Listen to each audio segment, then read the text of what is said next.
How much protein should we actually be having in midlife? Are GLPs safe, trendy, or dangerous? Can they be helpful? Seed oils, do we really need to be worrying about these, or is that just a gimmick? And alcohol, is this really dangerous? Does it cause cancer and cause heart disease, or are we overreacting? We were once told that it could help us with our heart. Today we're talking about all of the things. I've got one of my best friends here, Keri Glassman, and this is going to be a fun conversation. The reason she is on, and we're airing this actually on both of our podcasts. So it's on my podcast, Midlife Conversations. It's also on hers, Living a Nutritious Life. What I love about this conversation is at the time of this recording, she's 52, I'm 53. We are in the throes of midlife. And yes, we're living to be over 100. So that's midlife to us. But here's what's really cool is I am a licensed master sports nutritionist. She is a celebrity dietitian. So she's in the traditional, like registered dietitian. I went a different route with being a master sports nutritionist, but we have so much in common and we have a few things we differ on. So we wanted to have a real conversation about midlife women, the changes that are happening and all the trendy topics and what's really real behind them and what's the fluff.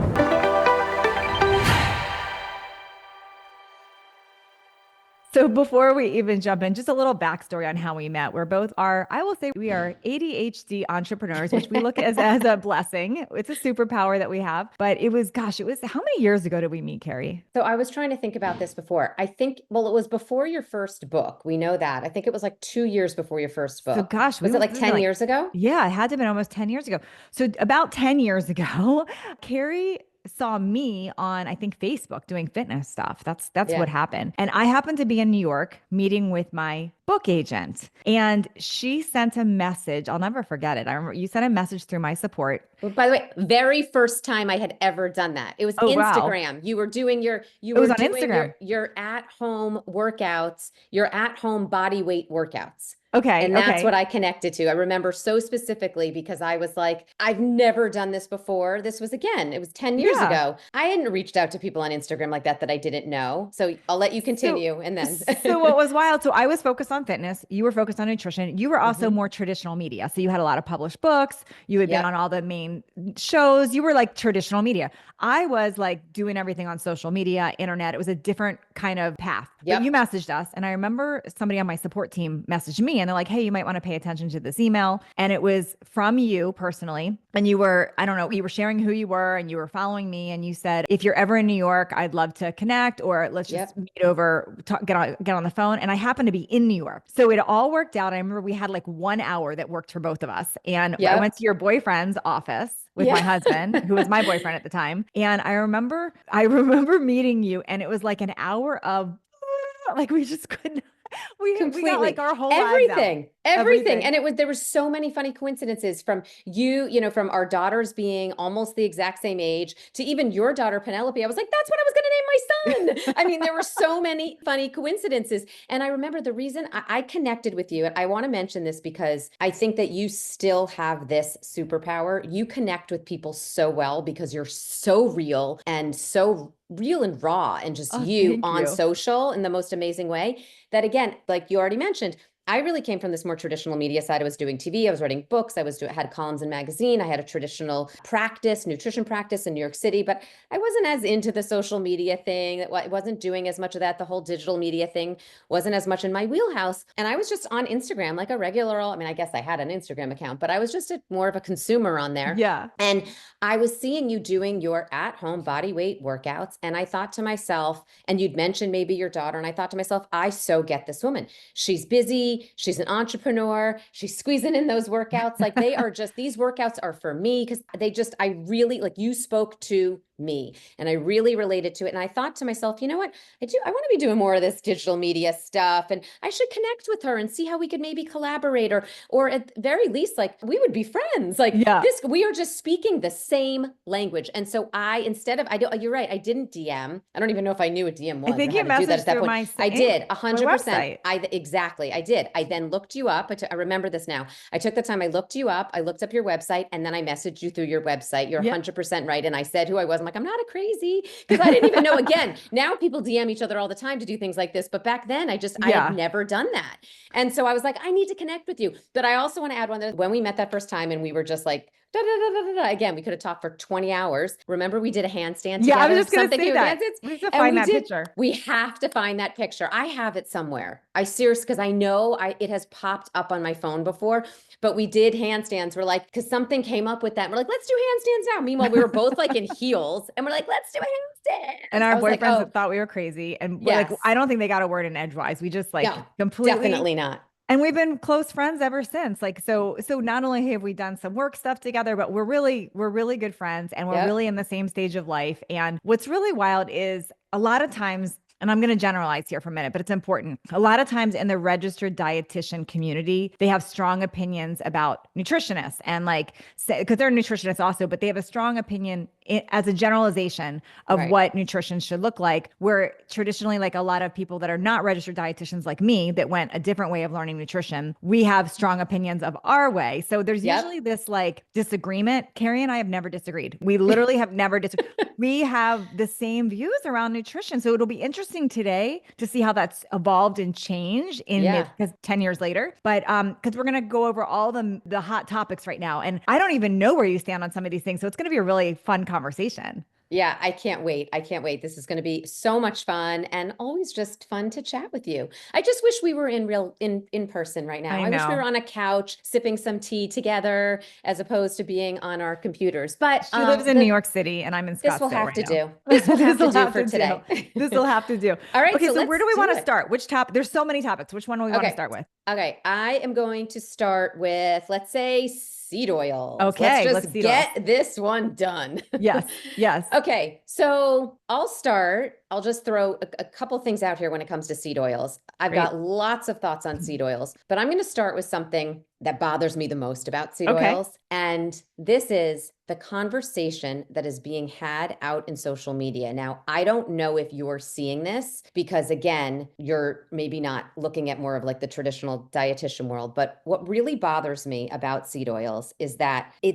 has become this polarizing topic, similar actually, if we talk about the red dye thing at some point today, similar to this topic. It's become this polarizing topic where I think that some people that are on one side and people that are on the other side are actually not saying anything that different, but they're so like trying to squash the other side that the message is getting skewed. I'm just going to give an example of what I'm trying to say here if this doesn't make sense. It drives me crazy when I see, let's say, some people being so supportive of seed oils because they're trying to, stand on the soapbox of, but this research and this research and this research, like trying so hard to stick by a few pieces of research and wanting to prove the other side wrong because they want to prove the side wrong of the people that are saying that they're harmful for you because you're scaring people. So they're trying to make the point of don't scare people about seed oils, but in doing that, they're almost supporting them, I think, more than they actually probably support them. Does that make sense? I think so. What is your personal stance on them? Are you avoiding them? Are you? I can get it. I will. I want to get into them. And I'm sorry if that didn't make total No, it makes sense. sense. But the reason I'm saying that is I think that it ends up doing is confusing the consumer. It does more because you've got some people that it seem like they're scaring and other people over here that seem like they're supporting, when at the end of the day, I don't think the people scaring really want to scare that much. And I don't think the people that are supporting are actually as supportive as it's made to be. So people are trying to help. More of the net. Yes. And people are trying to help, but they're confusing more. That's what I think. Okay. So, and by the way, we can get rid of that whole thing if we want to. It's great.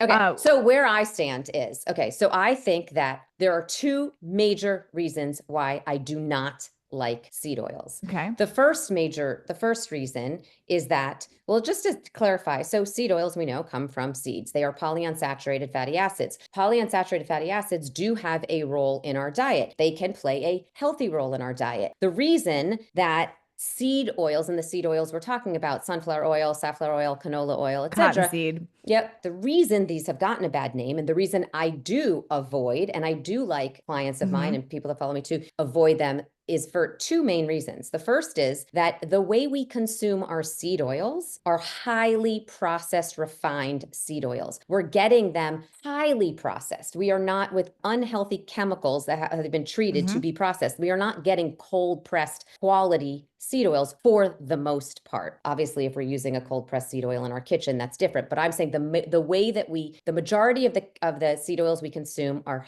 highly processed, refined seed oils. So, and those are inflammatory and not healthy for us. The second reason I don't like seed oils is that the large majority of the seed oils we're getting are also found in, and this kind of goes along with the first point, they're found in unhealthy foods that we shouldn't be eating anyway. Highly processed packaged foods. So we're eating highly processed seed oils, whether that's like in a bottle of highly processed refined oil in our kitchen, or we're finding them in highly processed packaged foods, which we should be avoiding.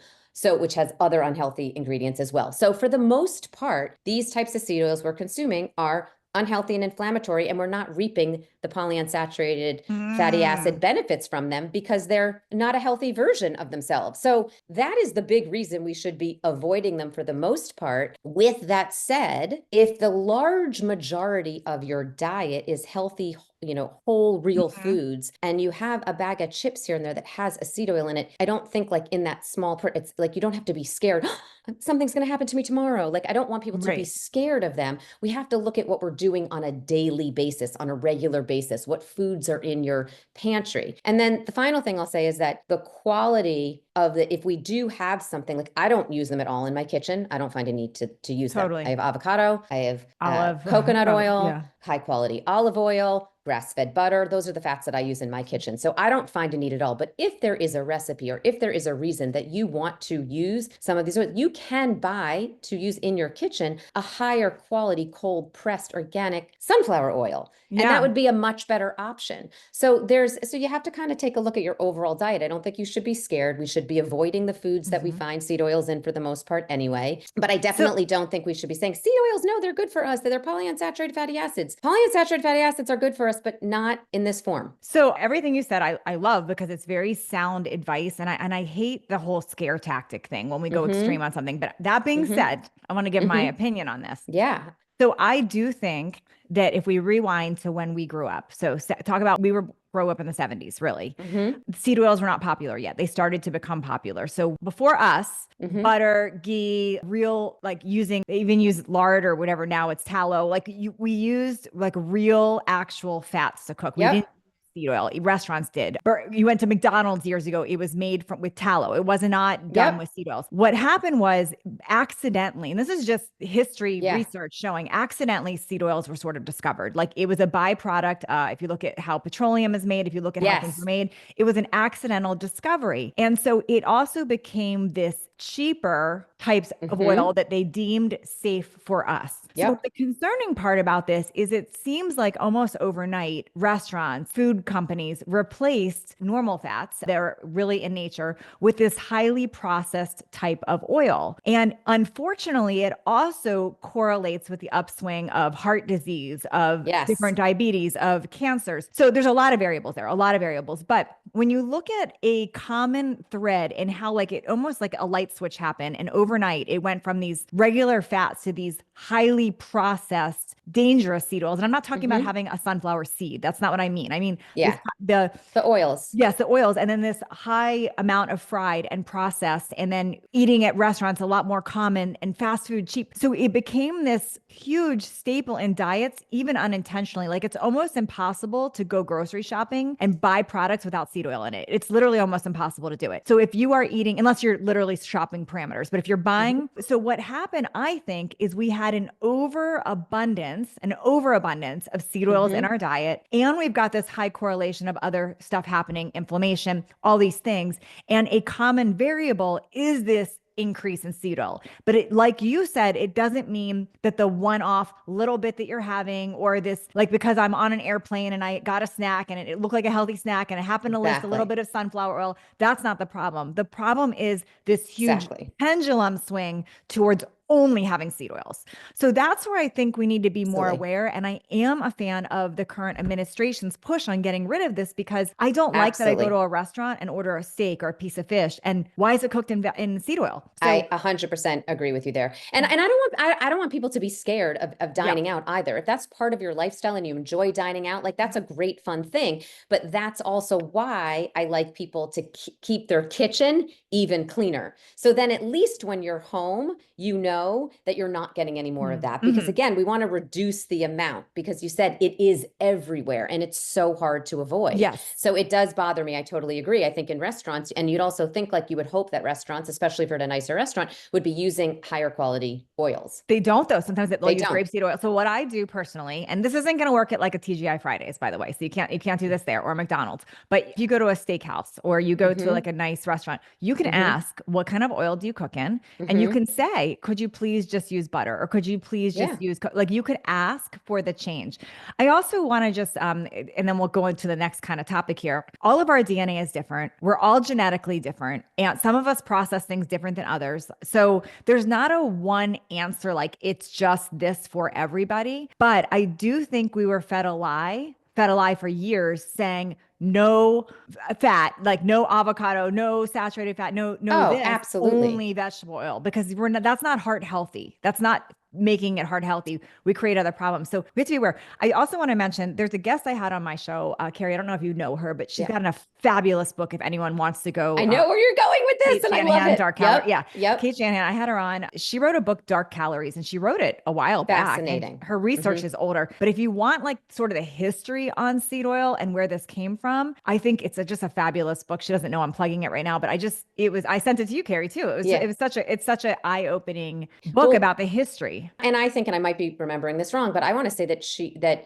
it's something like a third of our calories now come from seed oils. Yeah. A third of crazy. Americans' calories. And again, that I might be quoting that wrong, but I'm pretty sure.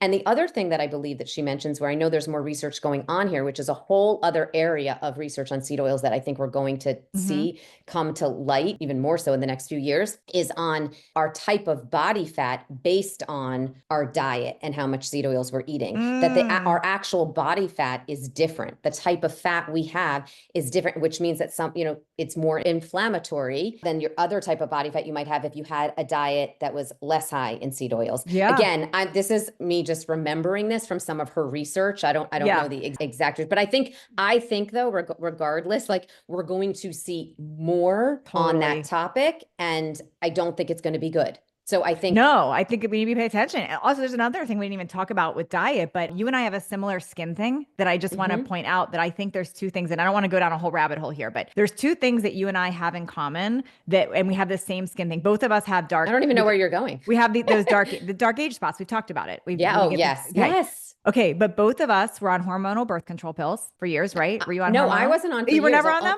No, I was only on for about like 2 years in college. That was it. Okay, They but made we were me still, crazy. but we were on them, Yes. and we both had a higher diet in seed oil. So there is a correlation too with those two things. It's a whole other topic, but sometimes it's more than just what's happening inside with our bodies, like our skin. Like a lot of people are very quick to blame. And now, granted, I was tanorexic, so I overdid the sun and tanning beds for sure. So I'm not dismissing that, but I was quick to blame just that. But there's also this other component that could be contributing to the skin stuff. So. Oh, absolutely. And I will tell you, I was not a tanorexic girl. My mom scared me of the sun, and I did not sit in the sun. And I have all of those spots. And I definitely grew up on a seed oil diet of all those like packaged processed something foods. To be said there. Absolutely. Yeah. Absolutely. Yeah. It's interesting to see though, where this whole conversation, where this is all going to go, because I think the net right now for everyone listening is don't be scared, but reduce seed oils as much as possible, because it is certainly not going to be harmful, and it is only probably going to be very helpful for you. Yeah. I love it. Okay. I'm going to bring up the next one. Another kind of controversial one. I'll bring up, by the way, Keri and I have a list, and we decided we're going to go back and forth, and we don't even know what each other are picking on our list. So I'm going to go with GLPs here, because this is a really hot topic. And I think you might be surprised at my opinion. I don't even know what Keri's are yet. So this is going to be fun. So I'm going to share mine, and then Keri's going to share hers. So I think GLPs are groundbreaking. I think they're hugely needed. And I actually get turned off when I hear a trainer or nutritionist shaming people for jumping to that. And I want to set the tone here on a few things. Number one, I don't think everyone needs them. No. Two, I do not think people are lazy that take them. That is not what I think. What I think is as groundbreaking as having insulin for type 1 diabetics. Like, this is something in many cases of obesity. This is an extreme problem. Some people, more often than not, actually have a real problem, and their bodies are storing a lot of extra fat. They don't have the same metabolism. They don't have the same hunger control, craving control. There's a lot of stuff going on there. And it's not about just working out harder and eating stricter. So for some people, GLPs have been absolutely life-changing. And what it does is it takes them out of that high risk mode and gets them into being able to do healthier habits like eating better, moving their bodies, all that. That being said, I do think it is overprescribed in some cases at too high of a dose for too many people. What I do think is if we would go a lot slower, start lower with people and really assess, is this helping? Your body's already making GLP, but people have like a GLP deficiency a lot of times. So in a lot of cases of people having chronic high blood sugar or having issues with their insulin and their cortisol, even having these issues here, small microdose levels, small amounts, and Dr. Tyna Moore is the one who originally turned me on to this research, can be really life-changing as far as changing your metabolic markers and reducing cravings and helping. So at the extreme levels, we hear all these risks, all these like dangers. You're going to have, you're going to affect your pancreas. You're going to affect this. You slow down your gastric emptying, but that's at a higher level, maybe more high than you need prescribed. So I'm not against them. What I am a fan of is going slower, starting a lot slower on them, really being aware, and then also changing your life habits so you don't chronically crush your appetite. And now you are rapidly losing muscle and you're getting gaunt and you're losing that. So slow amounts for the right people. That's my opinion. I'm curious yours, Keri. No, I love it. And it's funny. I think you're going to be surprised, or some listeners, or I have to say, when people ask me my opinion on them, I think they are surprised to hear my thoughts on them, which are very similar to yours. Oh, okay. That I am not anti, because I think they would think like that I would say, that's crazy. Not everybody should be going on these. That's like, they really expect me to say that. And I say, no, I think GLP-1s are an amazing, GLP-1 medication is an amazing tool in the right situation. It is an incredible tool. So I want to just jump on a few of the things you said. So you mentioned something, I think you mentioned something with like insulin, maybe like the same way that could be used like that. So I think of them as, it's hormone therapy. We have to remember it's a form of hormone therapy. And some people, they need that. They need the help there. And again, it's an amazing tool. So a thing I also like to remind people is that these have been around for a long time. People are like, well, the research isn't there. And yes, there's some research in certain populations is not there yet. But we have GLP-1 medications have been studied and have been around for a lot longer. It's just they've gotten just very popular in the past couple of years. So we have to remember that. But I want to go back a step. One thing I like to always remind people is when I have this conversation is, first of all, there is a big time and place, and I am absolutely not anti them, and they can be an incredible tool for people. So I'm right there with you with zero shame if you need them, zero shame. And I don't think anybody should be against them. If anything, practitioners should all be open-minded to the possibility of using them as a tool in the right scenario. But I'll go back a step and just say that I think many people don't realize is that GLP-1, glucagon-like peptide, it is a hormone that we make. So we all have it. So when we say GLP-1, that is a hormone in our bodies, right? Like we have that hormone. Some of us are not producing the right amount. Some of us, it's not working efficiently. Like there's a lot of different reasons that it might not be working properly. Okay. So that is the first and foremost. If you have someone who says, I've gained a little bit of weight or whatever might be going on, you want to take a look at, let's try to maximize your own GLP-1 in conjunction with improving your diet, in conjunction with decreasing your stress and maybe improving your exercise and increasing muscle mass so that you're more metabolically active. Like there's a lot of things that people look at to do to improve people's health and to reduce their weight, but they don't necessarily look at improving their GLP-1 as well. So, and a lot of that relates to our gut health. Right? So there's a lot we can do as it relates to our gut health that can improve our own GLP-1. So what I first say is before just going on a GLP-1, you want to take a look at your diet, your obviously your exercise, your hydration. You want to look at all of these things that we would traditionally look at. And then you also really want to take a look at, well, where can I improve my own GLP-1? Do I need more fiber in my diet? Do I need a probiotic? Do I need a specific probiotic that actually helps my own GLP-1? So there's a lot of things that we can do. Also, certain protein, as when it breaks down into amino acids, some of those amino acids can help support our own GLP-1. So there is a lot of things that we can do to help support our own GLP-1 before we go on a GLP-1. Yep. And with that said, if that doesn't work, a GLP-1 might be completely appropriate for someone. But then exactly what you were saying, looking at the dosing and looking at the right one for you is all really important. And one thing you mentioned, microdosing, I also just want to add on that one of the most impressive things with the microdosing is less about the weight and more about the reducing of inflammation in the body. Yes. So that's also something that's really important. And then the other thing is, though, I will say for people that do go on it, I also like to mention that you really have to take a very close look at your diet and, like you said, body composition, because we do not want to take someone that is maybe metabolically unhealthy, okay, and needs to lose weight and now make them just unhealthy in a different way by losing muscle mass. Totally. So, and many people do, they lose muscle mass. So I'd say making sure that someone is eating adequate calories, getting adequate protein, making sure that they're strength training so that they're maintaining muscle mass. All of those things are very, very important to monitor so that someone can have success on a GLP-1, not just weight loss success, right, but health success. Well, you said about inflammation. I don't want to skip over that. You mentioned it, but like, this is astonishing, the results that people are showing around inflammation, like high C-reactive protein and the amount that drops, like astonishing. Like, so here's the thing, when you look at metabolic markers, it's heart, like all the cholesterol markers, the blood sugar, your A1C, all of that goes together. The danger starts happening when you see this high C-reactive protein, you see these high inflammation markers. It is astonishing to look at, and I've looked at clients' labs, I've like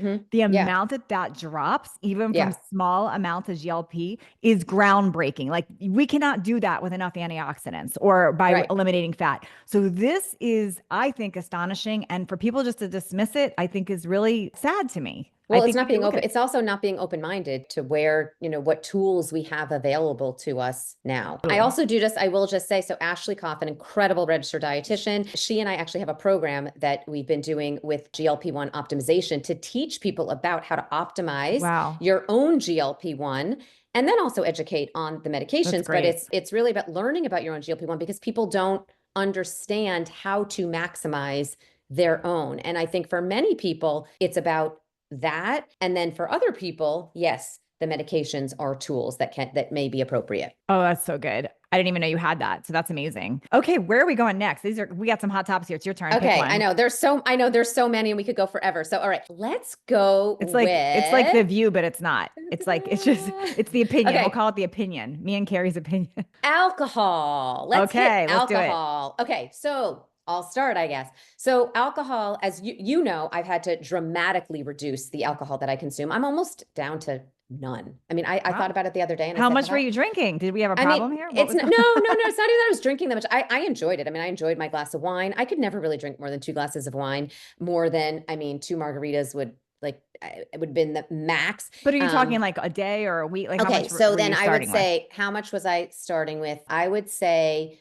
probably 3 nights a week. Okay. I was having 1 to 2 drinks. So not a lot. I never drink. I mean, and that's not a lot for many people, but I would say that was sort of a good part of my adult life. Okay. I drink. I mean, I think maybe I've had a half a glass of something, a half a drink in the past 3 months. I mean, I probably have 4 drinks total now a year. I mean, it's crazy how little I have now. And what changes did you know? And again, and I could easily just say, I'm never having it again. I don't say that because, sometimes it's just nice to order and even have a couple sips. So, my personally, and this isn't really where we're even going here, but I'll just say, I was just starting with that. I had to personally give it up because of migraines. They trigger migraines for me, and I'm out for 3 days. Wow. And so I had to, and even if I didn't get a migraine, I would get major brain fog the next day. Like I could not I mean, talk about like, you talk about like perimenopause brain fog. I mean, forget about it. Like next level could not put sentences Wow. together. So anyway, it does not work for me personally. So, and the only reason I'm bringing that up is that I think that this is a very common thing I know your audience is midlife women, very, very, very common for midlife women. So I want to just say, as far as alcohol goes, we've known for a very long time that it is not healthy for us for many reasons. We've known for a very long time that it is linked to cancer. I think the reason a lot of people are now talking about it with the new Surgeon General, that there's going to be the warning label on alcohol saying that it may cause cancer. So I think the big difference here is it's not that there is more research now, but we've known this for a long time. So I just want to put out there for people, the reason that I think this is now going to be out there, and the reason the Surgeon General did do this is because let's just use cigarettes as the other example. People know, I think it's like 90% of Americans know cigarette smoking is bad for us and linked to cancer. I think it's something like 45% of Americans know that alcohol is linked to cancer. So it's not even that any new major study came out. It's like we've known this, but people don't really know it and they don't think of alcohol that same way. So how do we reconcile this? I think is really the big question. How do we reconcile this for people that are like, wow, I really enjoy it. It's how I relax. I've enjoyed it for so long. And what do you mean? I thought wine was good for us.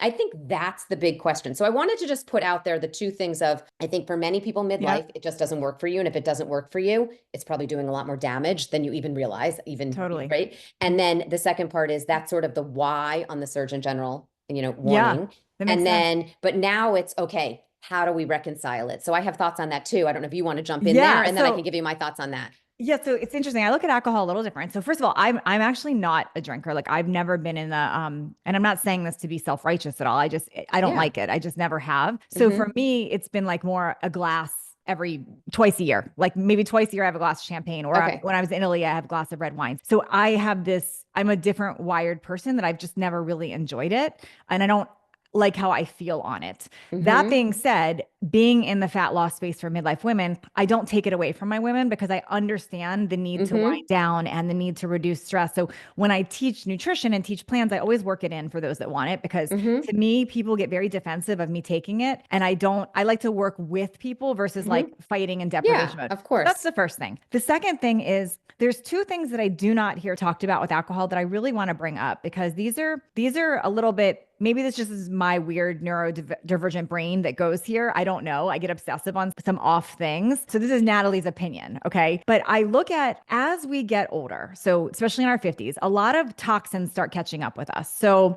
we don't process toxins through our body the way that maybe we did in our 30s. So meaning you can get your toxic nail stuff put on and your toxic hair color, and you could be exposed to all these products that maybe in our 20s didn't affect us so much, but now our body is processing a lot more and we need our organs to be working completely functionally and healthy to detox us. So to me, it's less important about do we avoid every toxin because we can't, but is your body optimal in processing and getting rid of things? So what happens with a lot of women is our liver numbers start to change. And this is important to point out because you'll go to the doctor, you'll have your routine test and they'll say your liver enzymes are elevated.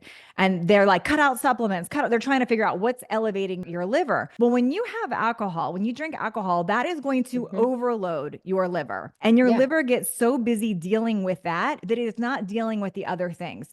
So maybe I sound extreme saying this, but it is a dot I've kind of connected that I want people to be aware of because I'm not going to tell you never color your hair, we're going to get toxins, but what do you want your body processing first? So alcohol takes a very big priority on your liver. So that's one. Second, I look at what drives people to drink and whether it's one a day, it's two a day, it's a bottle a day, it's one a week, whatever it is. What's the need to drink? And I'm not a shaming thing. We all have our ways of wanting to wind down, but typically it's to feel better. It's to shut off our brain. It's to relax. It's whatever that is. So is the alcohol causing the disease or is this forever issue that we have behind it that we haven't addressed or figured out how to stop causing it? So there's kind of like the chicken or the egg question. So it's just another thing to look at there. And then the third thing, it's the habits that alcohol might create when we have it. So for instance, if I have a glass of champagne or wine, I'm going to eat a lot more cheese and a lot more carbs And a lot, I'm eating the whole bag of chips and I'm not thinking, right? So that is also contributing. So when you ask me like, Absolutely. is alcohol dangerous? I don't think it's helping us, but I also think this has become kind of this like another shameful topic, like GLPs, like how dare you want to drink? Like, I don't No. look at it like that. It's all what's working for you and how do we make this fit in? That's my thoughts. Yeah, no, absolutely. And I'm on the same page with a lot of that. I mean, I think with alcohol too, again, it's sort of like what we know about alcohol in general, and Mm-hmm. then there's how you're consuming it in your life and what your personal risk factors are and what's Mm-hmm. important to you and how we, right? So, yes, we know that it is a toxin. We know that it is linked to cancer. We know And it that it goes is, direct to your liver like that, yep, real quick, yep. like and overloads it. And we know that it is linked to cognitive decline. We know all of that. So if you're somebody, you have to, it's a personal thing, right? If you're Mm-hmm. somebody that eats a really super healthy diet and, doesn't have any of these toxins from other, uses clean beauty products and uses clean cleaning supplies in your house and, drinks all your water and gets your electrolytes in and does all the great things, but you really enjoy those couple glasses of wine a week and it helps you relax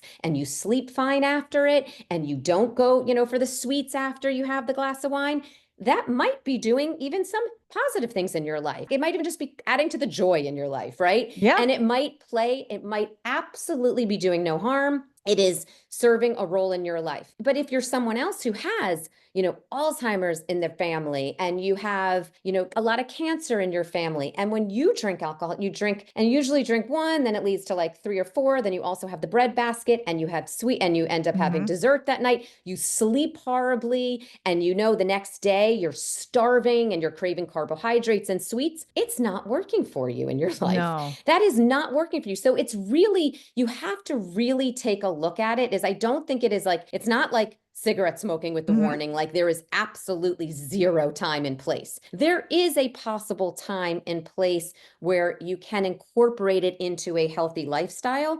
I just think you really have to look at how it affects everything from sleep to the rest of your behaviors, like what else you end up eating, like you said, to how much you consume, to your history, your personal history, genetics, all of that. And, like I said, I'll just go back to what I said. Like for me, I know the biggest reason, and again, even when I was saying how much I drank, that's probably like during like a certain little period of, I'm sure trying to think when, because I know like after I gave birth to Maybe my during daughter, COVID well, and no, because I'm trying quarantine. to think like after I gave birth to my daughter, no, because I'm just thinking about it.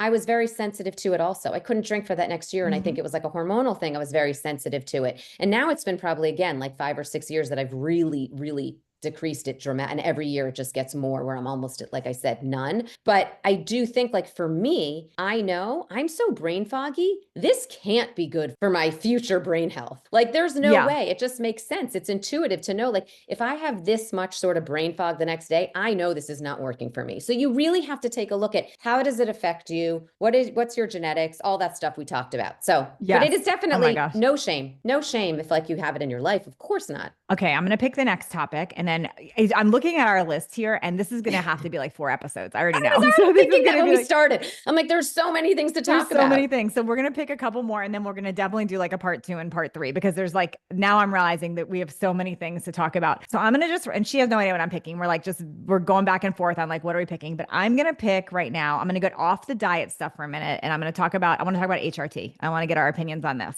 Are you Ooh, okay? Okay. okay. I want to, Yeah. and I'll start. So HRT, for those of you that don't know, is hormone replacement therapy. I like to call it hormone replenishment because to me, we had hormones, they start to decline. And I look at it as a few camps. There's the synthetic way, which is like hormonal birth control pills, or there's the bioidentical, which is the safer for your body because it's just mimicking your own natural production. Mm-hmm. I am a huge, huge, huge, huge fan of hormone replacement therapy. I feel like it changed my life. It Mm-hmm. changes many people's life. My big thing I want to say first about this is I think there's an order of operations. And I think when we go in with brain fog and we're tired and low sex drive, and like we have all these things that someone says, oh, that's perimenopause or menopause, just suck Mm-hmm. it up. Here's antidepressant. I think we're doing a huge disservice to women, but I also think there's an order of operations. And the way that I look at it is it's first your belief around aging and what you want for yourself. So that's the Mm-hmm. first step. And the next step is literally cleaning up your diet. So are we eating a healthy, unprocessed, natural diet?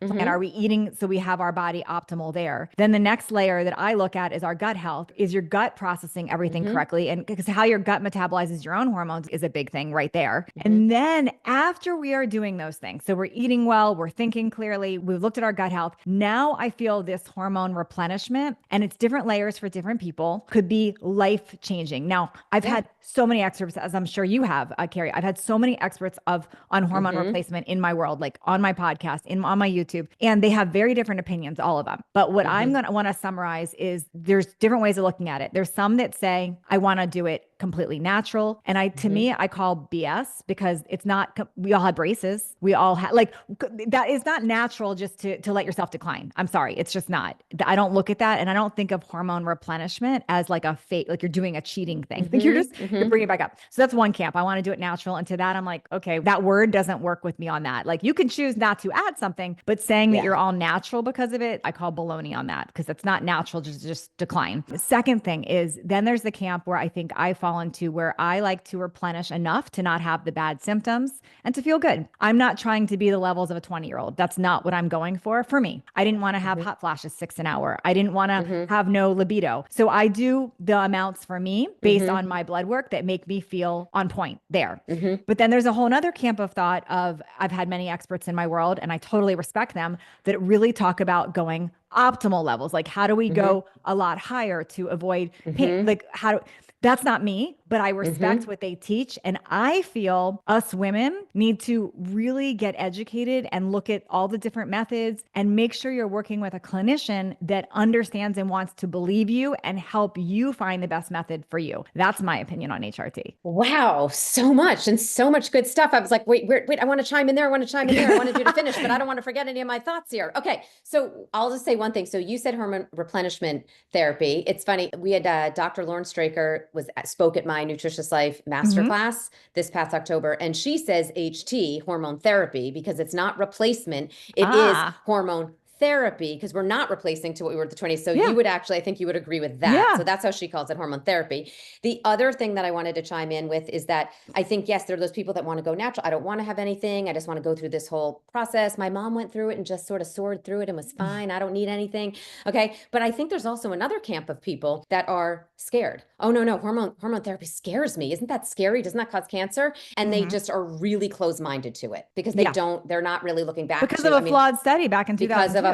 Right, exactly. So I think that there's a lot of people that are just scared and not open-minded and haven't done the work to go and speak to hormone experts. And I think if you go to many doctors are sort of, they're not experts in this area. And I always say, I don't care what kind of a doctor you go to, an endocrinologist, a gynecologist, a cardiologist, it doesn't matter, as long as they are an expert in this area. If they're a hormone expert, that is what is most important. Because if you're not, and they haven't done that work, they are not familiar enough with all types of hormone therapy to really give you your right personalized care. So you have to really go into your work, and don't just go to your GP that you've been going to for 20 years and say, should I do this? Like, well, no, you probably don't need it. You're fine, right? Because if they don't know it, they're not going to get into all of the benefits, right? And that's the other thing. You may not be having a lot of symptoms, but you might not be protecting yourself from what symptoms are going to come up in 10 years. So if you don't do the work now, you could be at risk for cognitive decline, fractures, and poor bone health in the future, heart disease and problems in the future. So it's not now. We really have to look to the future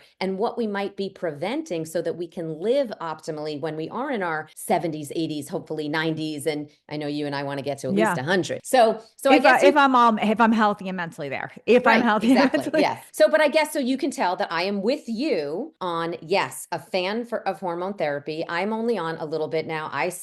We can get do you into do all three? Keri, I am just on progesterone right now. Okay. I do all three. Amount. I still menstruate like clockwork. Oh, wow. So I really, so I have not started, but I am absolutely open-minded. I go to the doctor consistently to just make sure, am I ready for anything else? But I am on progesterone. And you've interviewed the Wise and Well girls, so you know who I love and respect. And them. I know they're more of the optimal, and they would tell you to probably start now in perimenopause. So it's just depending on who we talk to and who we interview. And I think we all got to do what's right for us, what feels right with us.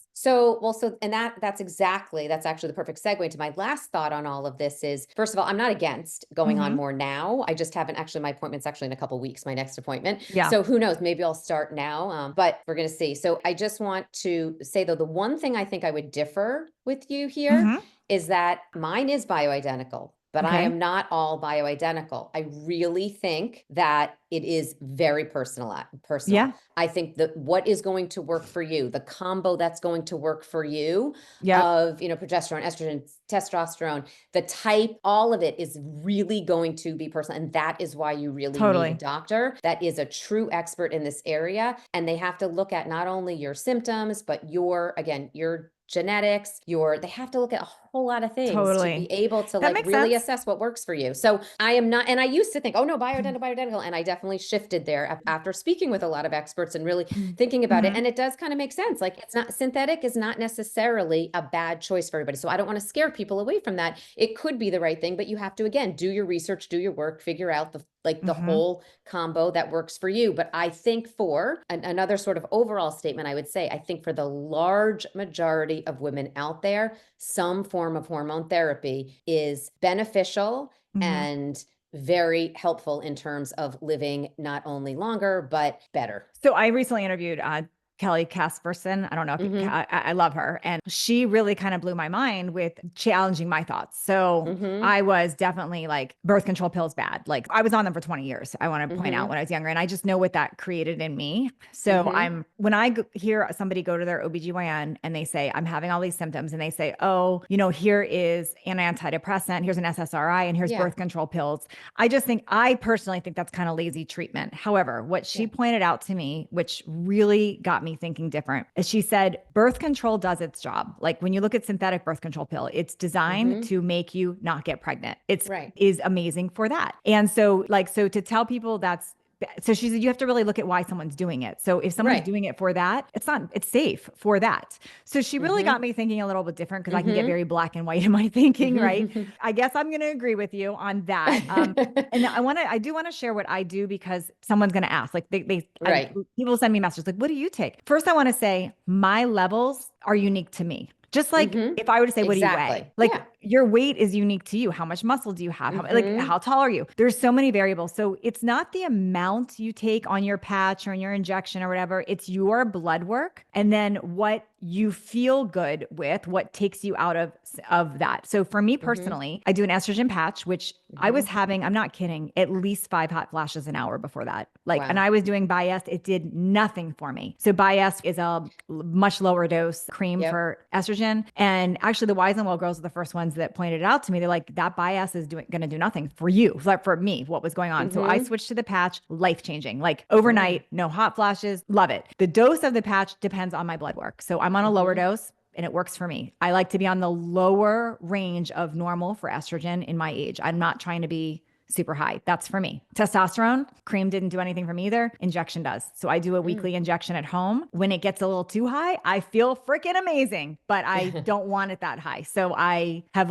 lowered it down, because I was feeling on top of the world, Keri. And then I did my test. I'm like, wait, that's a little too high. I don't want to start growing man hair. I don't want that. So I have titrated back down, and I still feel great. So there's that. And then progesterone, I do nightly. Now there's different opinions on that. Some people tell you to cycle it. Some people I do cycle it. I didn't mention that. I cycle but you still have your period too. I don't. Yes, exactly. So when you're in menopause, there's different trains of thought, whether you should cycle or not. Dr. Anna Kabecka is my personal hormone doctor. And with her, what she likes me to do is take a few days off a month, which I do. So a few days. She's not rigorous about because she's very custom to me. So that's what I do for me. But if you message me and say, what level patch? I'm not going to answer you, because it really is dependent on your labs.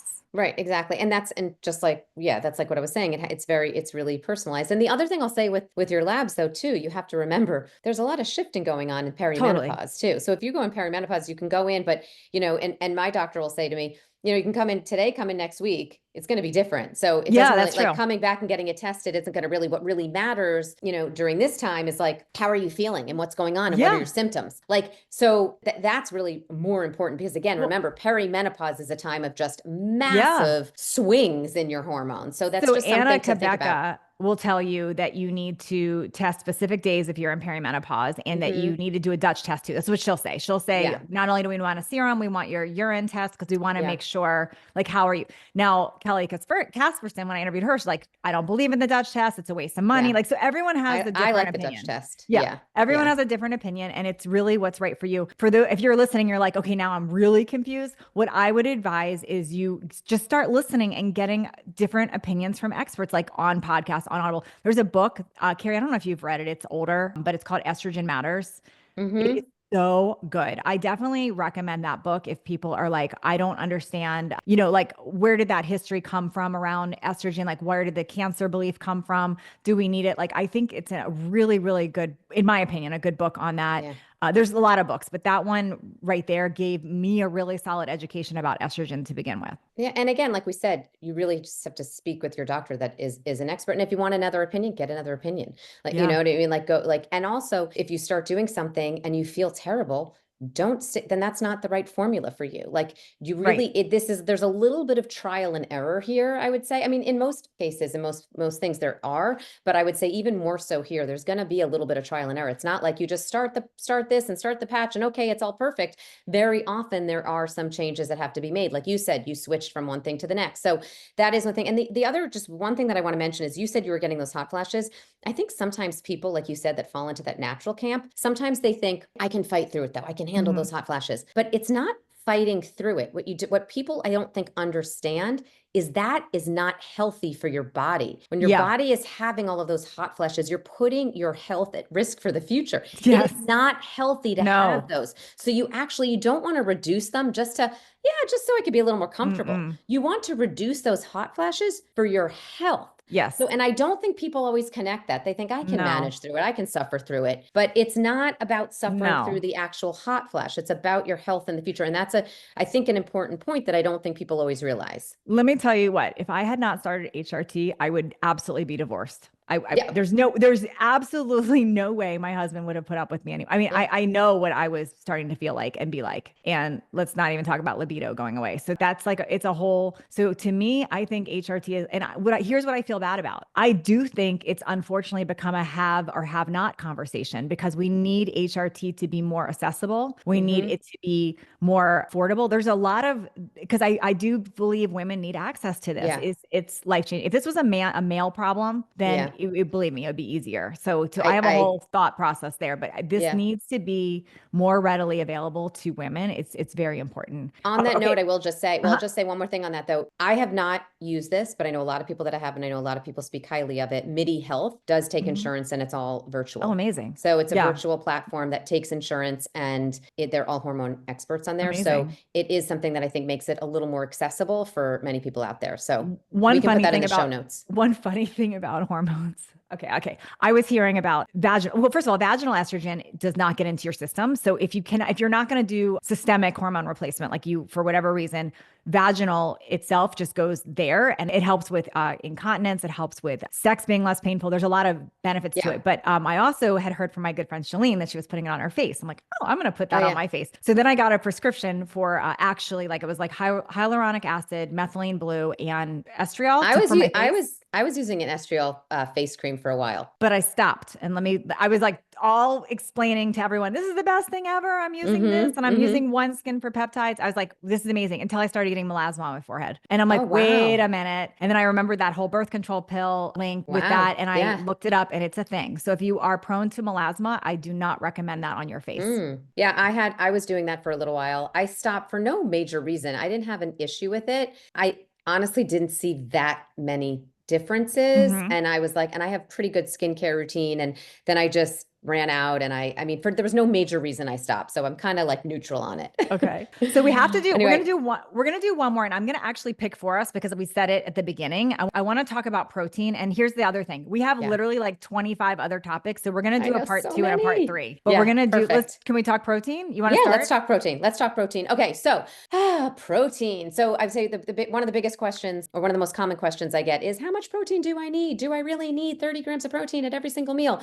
Oh goodness. So So protein. Well, I would say going way back, again, and we were taught in school to become a registered dietitian, 0.8 grams per kilogram of body weight. Okay. And the one thing I just want to say is that is not enough protein for the majority of people. It is enough to maybe not make you deficient, but it is not enough to live optimally. It is not enough for optimal health. So then I think the trend now we've seen, and remember that kilograms is your body weight divided by 2.2. So that's not a lot. 0.8 per kilogram is not a lot. So what does that translate to pound? I want to make sure, do it with the math right here. What is that? So you were taught that, but what does that relate to? We'll just say, so it's less than half of a. So if somebody weighs 140 pounds, you're saying about less than 70 grams would be what you were taught.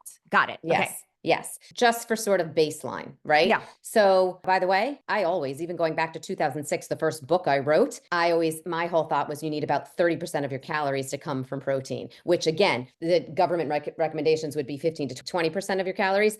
I've always been, you need about a third of your calories to come from protein because that small amount was not optimal. So now I think we've seen this big swing towards a gram per pound of ideal body weight, right? So that I think that is also, that can be great. And that can be especially good for women midlife. So, because if you're doing that and you're lifting your weights and you're, doing all that, you can maintain muscle mass, which we know is good for blood sugar balance, as well as, we don't want sarcopenia. We don't want to lose our muscle mass for our bone health, et cetera, et cetera. So that though, I think can be really difficult for people to meet, right? So the way I like to look at it is if you think about like a gram per pound of body weight. So if you're 130 pounds, it'd be 130, right? For ideal weight, correct? Ideal weight. If your ideal body weight is 130 pounds, that would be 130 grams of protein. That's still a lot of protein to hit for a lot of people. So I like to think of it as more like 0.75 to 1, which again is going to come out to, let's say, about like 100 grams. Yeah. But I think taking it even a step further, what I think is really important about, you want to think about, so let's just say about 100. Okay. So then what I think is more important or equally important is the quality of your protein, and then getting that quality of your protein consistently at each meal. So you're not just getting all, and so that you are digesting it, you are absorbing it. So you're going to digest and absorb quality protein better. You're not getting it all at one time. It's helping stabilize your blood sugar levels, and you've got different opportunities throughout the day to get there. So that would, let's just say if it's that 0.75 or whatever, let's say about 100. So then that is sort of where you get to that about 30 per meal, maybe a little bit in a snack, maybe a little bit less than a meal. And that's pretty realistic. But again, I want to say that is all still very general. It still needs to be personalized, and you need to go a step further, but that is sort of the general advice. So good quality protein consistently throughout the day. You should be pretty good, even if you're not calculating the grams. So good. Okay. I love everything you said here. So I agree with all the things you said on protein. I'm going to add a layer to it, a couple layers. I brought this up. I wanted this in our topic today because it's come this like trendy topic, like just focus on protein, add in more protein. And I want to differentiate that we're all in different places with our goals. So yes, I agree. That is the level to prevent bone loss, to prevent muscle loss, which if we lose muscle, we're losing bone. It's to keep us healthy. It's to control the cravings for all of the things. However, I want to add a layer. If you are overweight, you've got a lot of excess weight right now, a lot of excess weight. So I'm going to start with 25 pounds excess, 25 pounds excess weight. The priority to me right now is not making sure you're getting in 100 grams or 150 grams of protein. We need to relearn our eating habits and go to unprocessed natural food, and everything sort of matters. So the reason I say this is when I start women on fat loss journey, we're going to look at measurements of protein, carbs, and fats. And I don't take out any food group, as I know you don't either. Yeah. But we're looking at measurements of that and portion control first. And my important part here is, are we making protein important in meals? And are we balancing our carbs and sugars with protein and some healthy fat? So that's kind of like first priority there. Absolutely. And as we're relearning, I think when women think, oh my God, I have to add, 30 grams a meal, 40 grams a meal, it could be overwhelming. And then they end up still overeating because of that. 100%. Yeah. So I would say, go ahead. Sorry. No. I was just going to say, or they think, oh, I need this protein, and they grab a bar just to get the protein in when they just had some high quality, they had chicken at lunch. You don't need that extra meal in a processed bar, but there's a time and a place for that, but just to get the protein in. Yeah. So what I found with weight loss and fat loss Mhm. is if we do anything too extreme, it will shut people down. And I'm not talking about the fine tuning, the 5, 10 final pounds. I'm talking about Mhm. the general weight loss. Okay. So Mhm. we got to start a little bit more logical, I think, with like, let's look at measurements, look at what types of carbs we're having, what types Yeah. of fats we're having, and are we having good quality protein? Are we eating whole, real foods? And now let's focus on that first. Once you're getting movement there and we're adding in strength training and we're adding in resistance Mhm. training, then we need to up level it. And the reason I bring this up is it gets very confusing when you look at somebody that's super fit, super optimal, and Mhm. they're talking about this high protein. And there's this step in between where we need to be a lot more logical and reasonable first, and then think of that. Now, that being Absolutely. said, your type of protein absolutely matters. It really Mhm. matters. And protein bars are typically garbage. They're typically no Mhm. more than just candy bars. So I am a fan, just like you, of whole foods. And then if we need to supplement, are we using a clean, real, pure protein to supplement, not Yeah. a heavy meal replacement, not a bunch of garbage, but are we doing that? And I do want to touch on this because yes, protein from quinoa and beans and all that does count. However, we are leaning way more towards carbs when we look at that, and Yeah, starchy absolutely. carbs. And those are not the ideal protein we're talking about. Yep. Love it. Yeah. Oh my gosh. So many things. Okay. So Keri, we're going to have to do a part. I'm going to stop this one here. You all, I'm Perfect. going to link in this episode, by the way, is airing on both of our podcasts and YouTube. So it'll be on Midlife Conversations, which is my podcast. It'll be on Living a Nutritious Life with Keri's. You might want to check them both out because we're going to edit them both different. And we're going to have in the Yeah. show notes all the things that we talked about. So if you are listening to this, whether it's on her platform or mine, and you like this, rate and review it. And then also please let us know comments on what else you want us to discuss next. Yes, definitely. Because we're going to continue this conversation. We have all things we didn't touch on, like the food color ban, on keto and carnivore. Oh my God. The go-to supplements, Mitochondria health. mitochondria, so many things. So we'll have Yeah. part 2 and part 3. Our I don't own know when. supplements that we take, Yes, all of that. yes, Yeah, we got to talk all about of all it. that. But if we Okay, missed awesome. anything you're dying to know, please let us know. Thank you so much, everyone. Thank you.